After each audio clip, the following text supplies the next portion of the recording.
Mi nombre es Alex Barredo, bienvenido a un nuevo episodio de Mixio. Y estos días el Kindle cumple una década en la sociedad, entre nosotros, etc. La primera versión, no sé cuántos la recordaréis, que ahora parece una tecnología súper vieja, con estilo muy retro, así, por desangulados, un color beige, un teclado físico que da un poco de cosita verlo, pero que al final pasaría a ser uno de estos pocos dispositivos que definen una categoría, ¿no? Como el iPod de Apple, el Walkman de Sony o incluso la Nintendo, al menos en Estados Unidos la Nintendo de la propia Nintendo, que aún hay gente mayor diciéndoles Nintendo a todo el mercado de videoconsolas. En otros países le dicen PlayStation a todas las consolas, pero bueno, el Kindle. Dicho esto, nunca pareció se cumplieron los sueños de esta revolución de libros digitales como sí llegó en la música digital años antes, ¿no? Si bien es cierto que los libros electrónicos, los libros digitales, tienen sus detractores, estos entusiastas del formato físico, que lleva aquí toda nuestra vida, qué es lo que a mí me gusta, qué es lo que está bien hecho, etcétera, según ellos, pero que yo encuentro pues estas defensas, ¿no?, del formato tradicional igualmente débiles.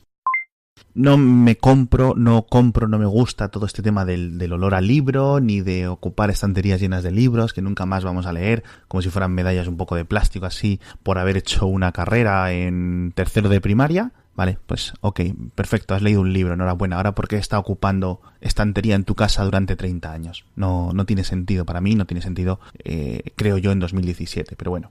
Dicho esto, las quejas iniciales sobre la calidad de la pantalla de los Kindle y otros lectores de libros electrónicos en el principio pues ya han quedado atrás, ¿no? La tecnología de tinta electrónica ya es hace tiempo ampliamente superior a la resolución en la que se imprimen los libros, no hace daño a la vista, como puedes argumentar que te lo hace, que te cansa la vista una tableta o un smartphone. Y por si fuera poco, además, los sistemas de retroiluminación para leer por la noche pues son muy buenos, son estupendos en la mayoría de los casos en casi cualquier lector de libros, ya digo. Aparte de todo esto, mejoras ambientales, menos dolor de cabeza en las mudanzas, etcétera, etcétera, etcétera, ¿no? Para mí, libros electrónicos son increíblemente superiores a tener libros, cortar árboles, etcétera, etcétera, etcétera, pero no para todos. Pero volvamos al Kindle. Ya digo, llegó en 2017 y decíamos, bueno, esto va a ser una revolución, pero si bien es cierto, nunca ha habido mucha competencia, en parte porque los competidores no han sabido o no han podido incorporar sus propios ecosistemas de venta de libros, aunque algunos, si es cierto, lo han intentado, y otros, pues por qué mentir, ¿no? Basaban todo su negocio en que la gente iba a piratear los libros, el Calibre ha estado instalado en casi cualquier ordenador del mundo para piratearse los libros, y eso ha hecho sufrir al propio mercado, ¿no? Al propio ecosistema del que se nutre este mercado, ¿no? Otra clave es la falta de innovación que se ha dado porque la gente compraba un lector de libros electrónicos y ya está. Pues como quien compra un cuadro o quien compra un jarrón. Es decir, tú esperas que te dure años y años y años y así ha sido. Rara es una persona que ve necesidad de comprarse un Kindle y dice, bueno, 2 años después, pues me voy a comprar otro Kindle porque este ya está viejo, porque este ya le dura la batería. No, te duran 5, 7, 10 años. La gente normalmente no ve motivos para renovar un modelo, porque los cambios de un modelo de un año a otro pues son mínimos cuando no simplemente son una bajada de precio de 5 euros y ya está. Es decir, por eso se venden muy pocas unidades de lectores de libros electrónicos, sean Kindle, sean Kobo, sean Sony, sean lo que sean, a pesar de que casi puedes encontrar uno en casi cualquier hogar en muchos países, ¿no? Destacaría, eso sí, 3 modelos distintos en la gama Kindle dentro de su historia para un poco repasarla. El Paperwhite, por ejemplo, que es el que incluía la retroiluminación por primera vez. El DX, que era este de mayor tamaño, pensado para un público académico que quería leer los artículos científicos a tamaño completo, porque no pueden ser traducidos a este formato flexible de los Kindle que te aumenta el tamaño de la letra, etcétera, y simplemente te aumenta el número de páginas finales, pues porque tienen muchos gráficos, tienen columnas, tienen tablas, tienen referencias y tal, y tienes que mantener el formato estándar en el que fue publicado originalmente, ¿no? Pues bien sea tamaño carta normal, tamaño DIN A4 o uno muy cercano a esto, ¿no? Pero ese fue un relativo fracaso y Amazon tardó mucho en quitarlo del mercado.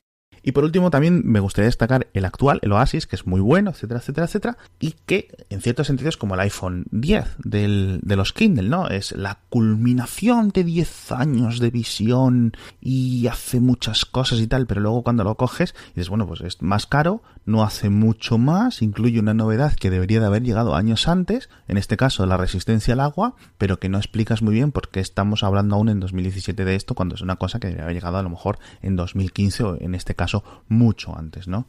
Esta gran carencia, ya digo, de los Kindle, la resistencia al agua que otras marcas tenían hace muchos y muchos años, demuestra, o para mí es la prueba definitiva de que Amazon ha demostrado una falta de interés muy grande por la gama Kindle durante los últimos años. ¿Por qué van a invertir recursos si tienes el mercado dominado de forma tan apabullante y es un mercado que, como ya digo, no compra en masa dispositivos? Es decir, no tienes miedo a que te venga la competencia porque es un mercado, uno, que ya tienes dominado y segundo, que tampoco hay tantas ventas, con lo cual pues no pasa mucho. Encima, especialmente tienes dominados los dos mercados que más importan, que son Reino Unido y Estados Unidos, que es donde la venta de libros electrónicos ha sido o siempre ha sido tradicionalmente más significativa, mucho más que en el resto de países, etcétera. Con lo cual, pues ya digo, una falta de interés por acelerar el desarrollo. Es decir, el Kindle Oasis, en resumen, debería de haber llegado hace 5 años. ¿Por qué no ha llegado? Bueno, es lo que intento explicar. ¿Y por qué hay esta falta de competencia en un producto que debería ser tan fácil de replicar por los fabricantes asiáticos que, por ejemplo, han hecho tanto por reducir los precios en los smartphones y en las tablets con Android?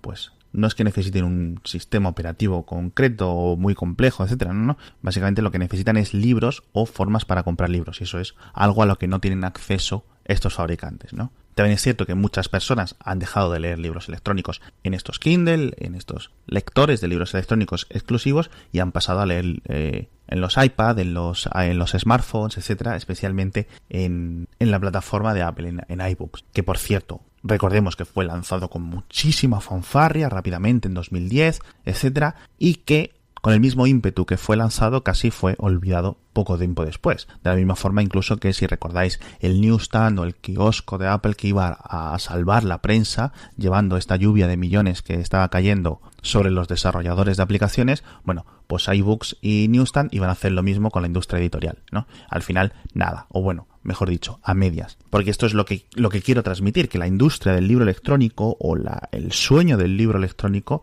se ha quedado a medio a realizar, ¿no? Ningún formato de papel ha conseguido dar el salto total o definitivo al libro electrónico, ni los libros tradicionales, ni los libros de texto, ni las revistas, ni los cómics estadounidenses, ni los cómics europeos, ni los mangas japoneses, ni nada. Todo sigue siendo aún más predominante en papel en 2017, cuando no muchísimo más dominante. Es decir, no ha ocurrido el cambio, por ejemplo, que llegó a ocurrir en la industria de la música o de las películas y las series, de que los formatos físicos han quedado ya desterrados, ¿no? ¿Pues por qué? Pues no lo sé realmente, no hay un motivo claro, ¿no? Pero quizás la industria editorial supo defenderse mejor de las tecnológicas, ¿no? Mucho mejor que la discográfica, y protegerse o bien abiertamente como un cartel, ¿no? Es decir, acordamos nuestros precios y es muy obvio, o de forma tácita, pues a lo mejor como las gasolineras, ¿no? Si nadie baja los precios, pues el resto no lo vamos a tener que bajar, ¿no? Y nos quedamos aquí todos quietos en un impasse mirándonos todos los unos a los otros. Pero un momento clave que sí quiero recordar pasó desapercibido al público en general, como suelen pasar estos temas legales. Aunque es cierto que fue reportado en la prensa tecnológica, en la prensa de negocios mucho durante los años en los que ocurrió. Antes de lanzar el iPad, Apple se reunió con los grandes grupos editoriales anglosajones, ¿no? Estados Unidos, Reino Unido, etcétera, y acordó utilizar el modelo de agencia con ellos. El mismo modelo de agencia que es el que tenía Apple con las discográficas en iTunes, con los desarrolladores en la App Store, etcétera, y que también les estaba funcionando entonces, ¿no? Esto, y que sigue funcionando muy bien, ¿no? Apple se queda el 30% y el 70% para otros, y todo el mundo tan feliz. ¿Cuál fue el problema? Bueno, el problema es que, según determinadas resoluciones judiciales posteriores, esto fue un drama judicial de muchos años, seguramente lo recordéis, estamos hablando de 2012, 2013, 2014, Apple hizo esto de forma coordinada con estos mayores grupos editoriales, y en vez de negociar individualmente o simplemente poner la tienda disponible, poner iBooks. Hola chicos, presentamos iBooks. Si queréis poner aquí vuestros libros, vosotros ponéis el precio que queráis, nosotros cobramos un 30% y el resto para vosotros. Todos tan felices, ¿no? Como hizo con la App Store, ¿no? Bueno, pues Apple acordó precios. Decir que iban a llegar pues entre 12 y 14 dólares, creo recordar. Y al hacerlo de forma coordinada con estos mayores grupos, ¿no? En vez de hacerlo, negociar de forma individualmente o poner la tienda y esperar a que vinieran, pues Apple y estos grupos editoriales, ya digo, fijaron precios o intentaron fijar precios. ¿Por qué? Pues porque Apple necesitaba que el iPad, cuando llegase a las tiendas, estuviera lleno de libros y no podía esperar meses o incluso años a que eso estuviera rodando, ¿no? A que alguien abriera iBooks, se comprara un iPad de 500 euros, abriera iBooks y viera pues novedades menores o títulos libros de derecho, que si el Quijote, que si Shakespeare, que si tal, o de autores independientes, ¿no? Porque eso es una cosa que iba a matar la imagen, ¿no? del iPad como producto para leer, pues lo que todo el mundo quiere leer, ¿no? Las novelas de moda, los libros de no ficción, etcétera. De la misma forma que Apple tenía las mejores apps, que Apple tenía todos los discos, que Apple tenía todas las películas, Apple quería todos los libros y no podía hacer eso si no llegaba a un acuerdo, o eso pensaba Apple, con las editoriales. Amazon esto lo vio, obviamente, estamos hablando de 2010-11, y se lo contó a la Comisión de Comercio estadounidense, que inició una investigación, etcétera, etcétera, que llegó a un juicio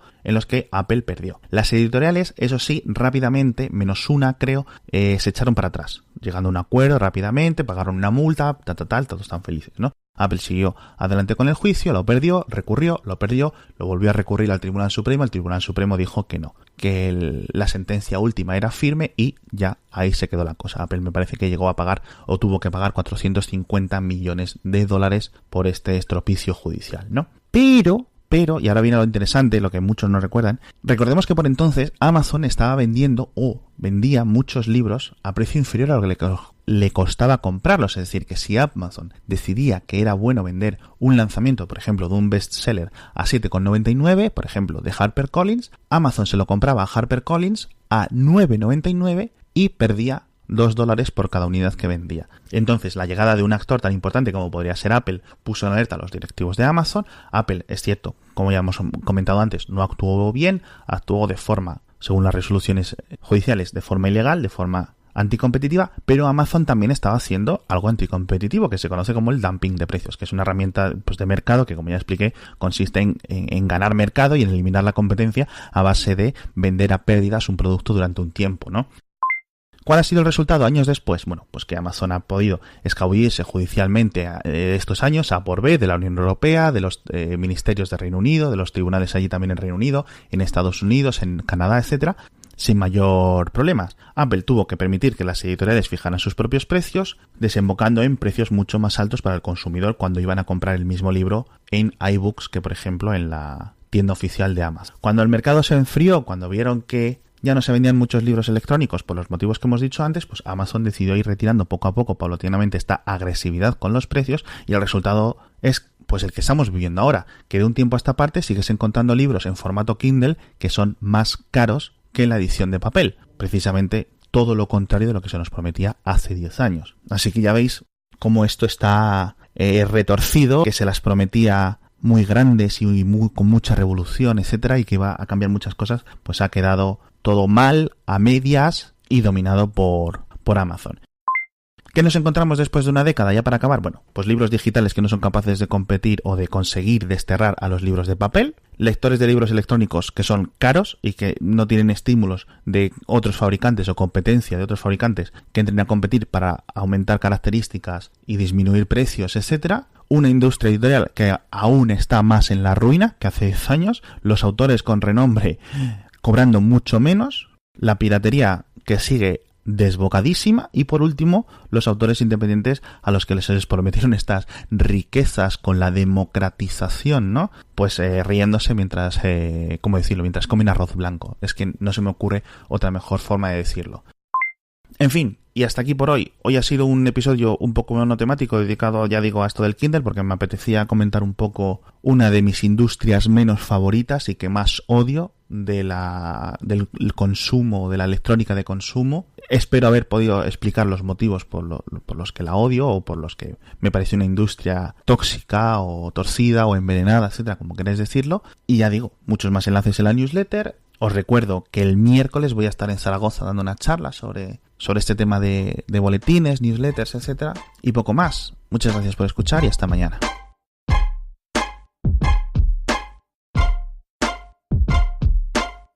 Mixio es una publicación diaria sobre tecnología creada por un servidor, Alex Barredo. Suscríbete en mix.io y recibe todas las mañanas un correo electrónico con los mejores enlaces tecnológicos del día.